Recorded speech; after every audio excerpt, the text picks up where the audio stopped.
Good day everyone! Welcome to my YouTube channel and for today's video, ang topic natin ay Rationalizing the Denominator at ito ay under ng chapter na Radical. May mga nagawa na akong video sa Radical at ilalagay ko ang playlist sa ibaba. Mas magandang napanood nyo na ang mga nakaraan kong video para mas makasabay kayo sa tutorial natin ngayon. Before we start, kindly take a screenshot of this. Perfect squares and perfect cubes of number. Ito yung number n, perfect square, tas perfect cube. Ito 1. 1 squared ay 1, 1 cube ay 1. Dito naman 2, 2 squared ay 4, 2 raised to 3 ay 8. Magagamit natin yan mamaya. Number n. Ito pa, pwedeng screenshot nyo na rin to kapag magagamit din to yung mga raised to 4 tas raised to 5. Okay. A radical is in simplified form if all of the following are true. There are no factors in the radicand that can be written as powers greater than or equal to the index. Yan, ito yung ano natin kanina. Magagamit natin yan ngayon. Example, simplify square root of 32. Let us list all of the factors of 32. Yung 1 times 32, 2 times 16, tapos 4 times 8. Sa mga number na yan, may nakikita ba kayong perfect square? Ito yon, yung 4 tapos yung 16. Mas magandang gamitin na natin ay yung mas malaki, 16. Ayan. Tapos yung 32, gawin na natin 16 times 2. Square root of 16 times 2. Tapos, paghihiwalayin na natin sila ng radical sign dahil dito sa method na ito. Ang nth root ng x times y ay equal to nth root of x times nth root of y. Kumbaga, tag-isa na sila ng radical sign. Square root of 16 ay 4. Square root ng 2 ay square root of 2 pa rin. Kumbaga dito, sabi daw, there are no factors in the radicand that can be written as powers greater than or equal to the index. Una yung titignan yung equal. Ito, ano bang power nitong square root? Di ba 2? 2 yan. 2 yung index dito. Bali, titingin ka sa table ng 2, yung mga perfect square. Tapos, kapag may nakita kang number na factor ng number na iyon ay ayun ang ilagay nyo dito. Ayun yung gamitin nyo. Okay, another example. Simplify cube root of 24.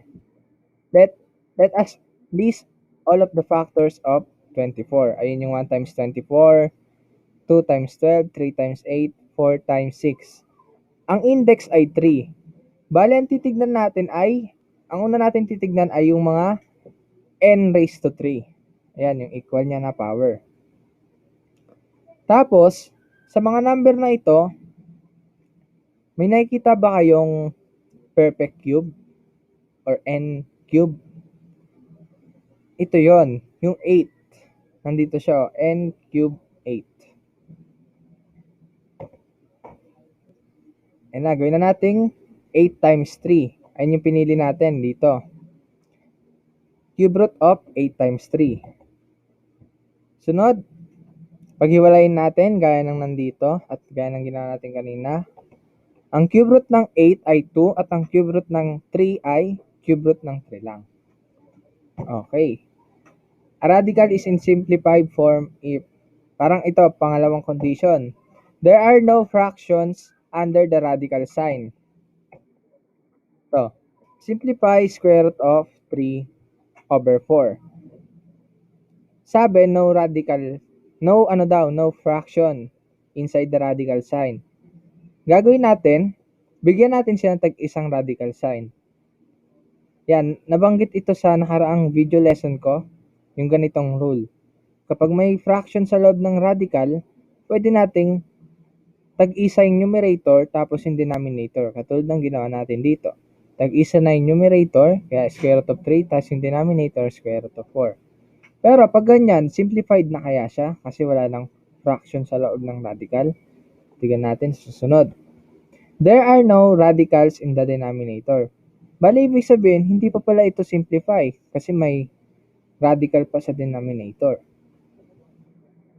Ayan, ito rin yan. Simplify square root of 3 over square root of 4. Bale, ang gagawin natin, kunin natin yung square root ng 4. Ano ba yung square root ng 4? 2. Yan.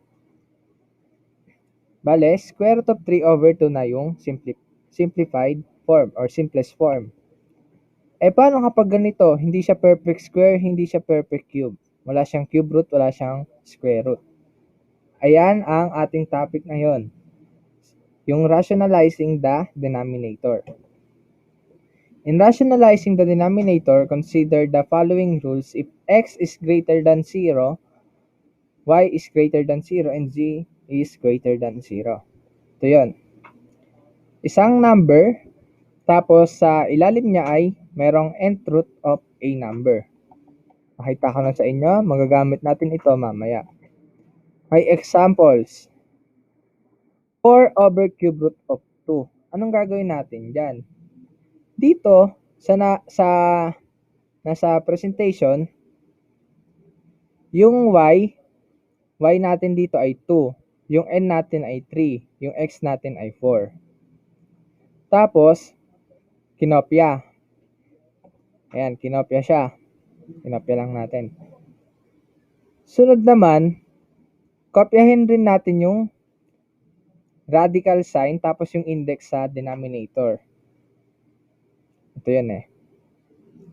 Tapos sunod daw, yung index, bawasan natin ng isa, which is 3 minus 1 ay 2. Tapos, doon natin i-erase yung y, which is yung 2 sa atin. Doon natin i-erase yung number sa loob ng radical. At yung nabuo natin dito sa ilalim, sa denominator, ay lagay rin natin sa taas. Kumbaga ano lang din yan eh, 1 over 1. Parang parehas lang din. Walang nagbago sa kanya. Bale, magiging 4 times cube root of 2 squared ay 4 times cube root of 2 squared. Tapos, dito naman ay makakancel na yung radical sign, yung index, pati yung exponent. May iwan na lang ay 2. Katulad ng nandito. Naiwan na lang siya. Naiwan na lang yung nasa loob. At ayun na yun, na ano na natin, rationalize na natin. At ayun na, simplest form na siya. Pero ngayon, hindi pa siya simplest form kasi yung 4 at 2, 4 divided by 2 ay 2. Tapos ang 2 squared ay 4. At ito na yon, 2 times cube root of 4. Okay, another example. 14 over square root of 7. Kopyahin din natin, 14 over square root of 7 times to. Yung index natin dito ay 2. 2 minus 1 ay 1. Bali, erase lang natin sa 1 yung nasa loob ng radical. Tapos, square root of 7 na siya. Lalagay na rin natin sa numerator yon. Tapos, makakancel yung radical sign. May iwan na lang yung number. Tapos, sa taas, pag times natin, 14 times square root of 7. Bali, magiging 14 square root of 7. Tapos, yung 14 over 7, pwede maging 2. Bali, ang simplest form nito ay 2 times square root of 7. To. Paano naman kapag yung radical, ay yung nasa loob ng radical sign ay meron ng exponent? Ito ang gagawin dyan. Yung index, ima-minus natin yung exponent. Katulad ng nandito, n minus m. Examples. 4 over 5th root of 7 cube. Gaya nga ng sabi ko, ito, kopyahin din dito. Tulad ng nandito, kokopyahin yung given. Tapos, ita times sa 5th root of 7 cube. 5 yung index, 3 yung exponent. Gagawin natin 5 minus 3. Tapos ito, 2. 2 yung sagot, diba? Di, doon na natin i-erase yung number sa loob ng radical sign. 7 squared, tapos nandun pa rin yung radical sign na fifth root. Tapos, yung nasa numerator, kopyahin na lang natin yung nasa ibaba. Tapos, sunod nyan, may iwan na lang yung nasa loob ng radical sign, yung y. Tulad ng nandito. Ito yan eh. Naiwan na lang din yung y. Tapos, sa taas, ipagta-times natin. 4 times fifth root of 7 squared ay 4 fifth root of 7 squared. May simplest form pa siya kasi yung 7 squared, gagawin nating 49. At ito na yung simplest form nitong number na ito. Another example, 7 over 12 root of 2 raised to the 5. Gawin natin yung ginawa natin sa taas. Kopyahin. Tapos, yung index, i-minus natin minusan natin siya ng exponent. Bali, 12 minus 5 ay 7. At magiging 12 root of 2 raised to the 7. Tapos, gayahin na rin natin and ang ilagay natin sa numerator. Tapos, ipag-times na natin. 7 times 12 root of 2 raised to 7. Tapos, sa baba ay may iwan na yung 2. Katulad ng nandito, naiwan na lang yung 2. Na yung y. Tapos, ito ang simplest form. 7, 12 root of 128 kasi yung 2 raised to 7 ay 128. Tapos yung 7 at 2, iwan na lang natin na ganyan.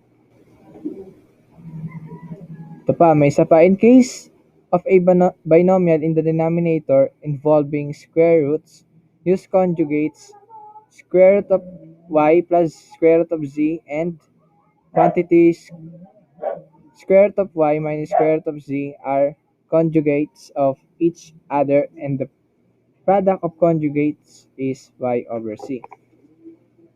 Kumbaga itong number na ito daw, itong square root of y plus square root of c, tapos ang square root of y minus square root of c, kapag pinag-times natin ay magiging y minus c. Para saan yan? Magamit natin yan dito. Yan, ganyan nga. Kapag ang number, yung nasa ilalim niya ay dalawang square root.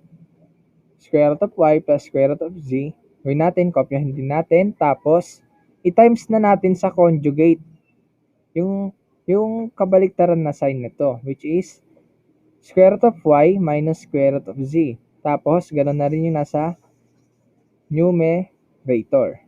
At ang magiging kalalabasan ay x times quantity square root of y minus square root of z over y minus z. Pag naman minus ang nandito, ang gagamitin natin ay yung plus na. Ayun yung conjugate niya eh. Tapos, ang mangyayari ay x times square root of y plus square root of z. Examples. 7 over square root of 5 plus square root of 3. Gawin natin, kopyahin natin. Tapos, kunin natin yung conjugate which is square root of 5 minus square root of 3. Tapos, ganoon na rin yung nasa numerator. Tapos, 7 times quantity square root of 5 minus square root of 3 na siya. Tapos, sabi dito, kapag pinag-times nyo na sila, ipagma-minus nyo na lang yung nasa loob ng nitong mga radical. Which is 5 minus 3 ay 2. Kaya, naging ganito na siya. Another example, 10 over square root of 7 minus square root of 4. Ano ba yung conjugate ng square root of 7 minus square root of 4? Ayun yung square root of 7 plus square root of 4. Tapos, mangyari, 10 times quantity, square root of 7 plus square root of 4. Tapos, gaya nga ng sabi, dito ay y minus z. Ang y natin ay 7, ang z natin ay 4. Bali, 7 minus 4, 3. At ayan na yung simplest form ng number na ito. Okay, thank you for watching. Sana may natutunan kayo. Please like, share, and subscribe for more math video tutorials.